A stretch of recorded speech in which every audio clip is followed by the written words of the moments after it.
ప్రభువునందు మిక్కిలి ప్రియమైన సహోదరి సహోదరులారా, పాస్టర్ 4వ ఆదివారాన్ని మంచి కాపరి ఆదివారం లేదా దైవ పిలుపుల ఆదివారం అంటారు. యేసు ప్రభు భూలోకంలో ఉన్నంత వరకు తన మాటల ద్వారా, క్రియల ద్వారా తన మంచి కాపరిని అని మనందరికీ నిరూపించుకున్నారు. ఆ పునరుత్థానుడైన క్రీస్తే మంచి కాపరిని మనం విశ్వసిస్తున్నాము.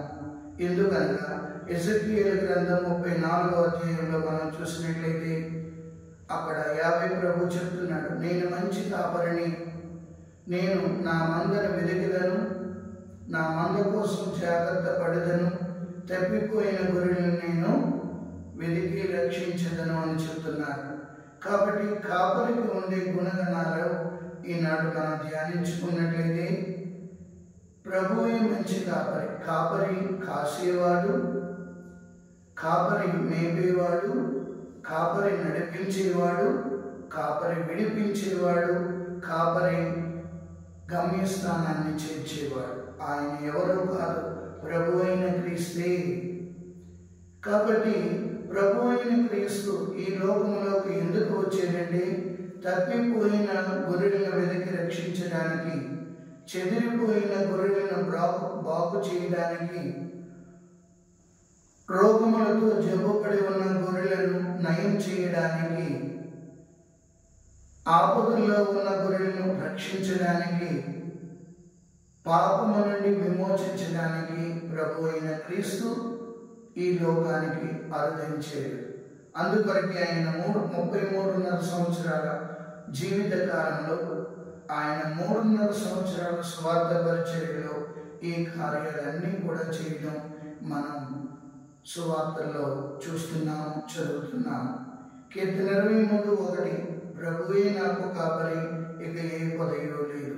అవును ప్రభునందు మిక్కిలి ప్రియులారా, ఎవరెవరైతే ప్రభువుని కాపరిగా ఎంచుకుంటారో వారికి ఏ కొదువ లేకుండా చూసుకుంటారు. కాపరి సంరక్షణలో ఉన్న ప్రతి గొర్రె సురక్షితంగా ఉంటుంది, ఆనందంగా ఉంటుంది, అభ్యుదయాన్ని చూడగలుగుతుంది, అపాయాల నుండి తప్పించుకోగలుగుతుంది, గమ్యస్థానం చేరుకోగలుగుతుంది. అదే మనం ఈరోజు ధ్యానిస్తున్నాం. కాపరి కాసేవాడు మనలందరినీ కూడా. అటు ఎజెకియేలు గ్రంథం 34వ అధ్యాయంలో నా గొర్రెలు నేను వెతికెదను, నా మందును నేను మేపెదను, రోగం పట్టిన గొర్రెలను నేను కట్టుకట్టి నయం చేయదును అని చెప్తున్నారు. ఎంత ప్రేమ ఉందో చూడండి కాపరికి గొర్రెల మీద. 2 రకాల మనుషులు ఈ లోకంలో ఉన్నారు. దేవుణ్ణి వాడుకునేవారు, దేవుడి మానవులని తన సేవకై వినియోగించుకుంటాడు. దీన్నే దేవుడు వాడుకోవడం అని కూడా మనం మాట్లాడుతున్నాం. దేవుణ్ణి వాడుకునేవారు, నాకు దేవుడు అవసరం కాబట్టి పరీక్షలో పాస్ అవ్వాలి, పెళ్ళి అవ్వాలి, లేకపోతే ఇల్లు కట్టాలి, లేకపోతే ఉద్యోగం కావాలి అని మొదటి రకం. వీళ్ళు వాడుకుంటారు కానీ కాపరి యొక్క కాపుదలలోకి వెళ్ళలేరండి. ఇక దేవుడు వినియోగించుకునేవాడు, దేవుడే వాడుకునేవాడు. ప్రవక్తలందరినీ కూడా ప్రభు అయిన యావే వారిని తన సేవకై వినియోగించుకొని వాళ్ళకి బంగారమైన భవిష్యత్తును చూపించి ప్రజల్ని ఏ రీతిగా రక్షించాలి, ప్రజలకు ఏ రీతిగా బోధించాలి, ప్రభు బిడ్డలుగా ఎలా జీవించాలో ప్రభువే వారిని ఈ రీతిగా తన సేవకై వాడుకున్నారని చెప్పచ్చు. ఇప్పుడు కాపరి కాసేవాడు. ఆ కాపరి ఎల్లప్పుడూ కూడా తన మందను కంటికి రెప్పలా కాపాడుతుంటాడు. అందుకే మనం గొర్రెలను చూసినట్లయితే ముందు ఒకరు ఉంటారు, వెనకాల ఒకరు ఉంటారు. ముందు వెళ్ళేవాడు దారి చూపిస్తాడు, వెనకాల ఉన్నవాడు దారి తప్పనివ్వకుండా చూస్తుంటాడు. ప్రియులారా, కాపరి తన మంద మీద శ్రద్ధను కలిగి ఉంటాడు. కాపరి తన మంద మీద ప్రేమను కలిగి ఉంటాడు. కాపరి తన మందని పోషించడానికి ఇష్టపడుతుంటాడు. కాపరి తన మంద కొరకు ప్రాణం పెట్టడానికి కూడా సిద్ధంగా ఉంటాడు. ప్రభువునందు ప్రియులారా, అందుకే 4 పాయింట్లు మనం ధ్యానిస్తున్నాం. కాపరి కాసేవాడు, కాపరి మేపేవాడు, కాపరి నడిపించేవాడు, కాపరి విడిపించేవాడు, అంతేకాక కాపరి గమ్యస్థానానికి చేర్చేవాడు. ఇదే మనం ధ్యానిస్తున్నాం ఈరోజు. అయితే ముఖ్యంగా ఇక్కడ ధ్యానించవలసిందండి 34వ కీర్తన 10వ వచనంలో, ప్రభు నా కాపరిగా ఉంటే నాకు ఏ కొదవయూ లేదు.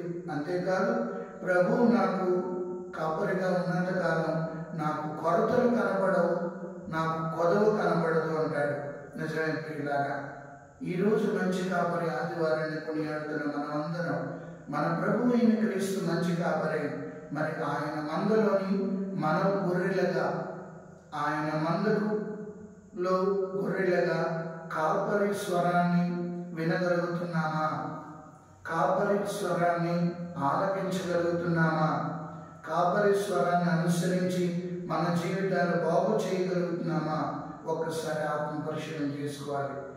ఏ గొర్రెలు బాగుంటాయంటే, ఏ గొర్రెలైతే కాపరి స్వరాన్ని వింటాయో, ఏ గొర్రెలైతే కాపరిని అనుసరించి నడుస్తుంటాయో అవి సురక్షితంగా ఉంటాయి, ఆనందంగా ఉంటాయి, ఆశీర్వాదంగా ఉంటాయి. కావున మనమందరము కూడా కాపరి స్వరాన్ని వినాలి, కాపరిని అనుసరించాలి, కాపరి మందలో ఉండాలి. కాపరి మనం అంటిపెట్టుకొని ఉన్నప్పుడే మన జీవితాలు ఆనందంగా తయారవుతాయి. పితా పుత్ర పరిశుద్ధ నామమున ఆమేన్.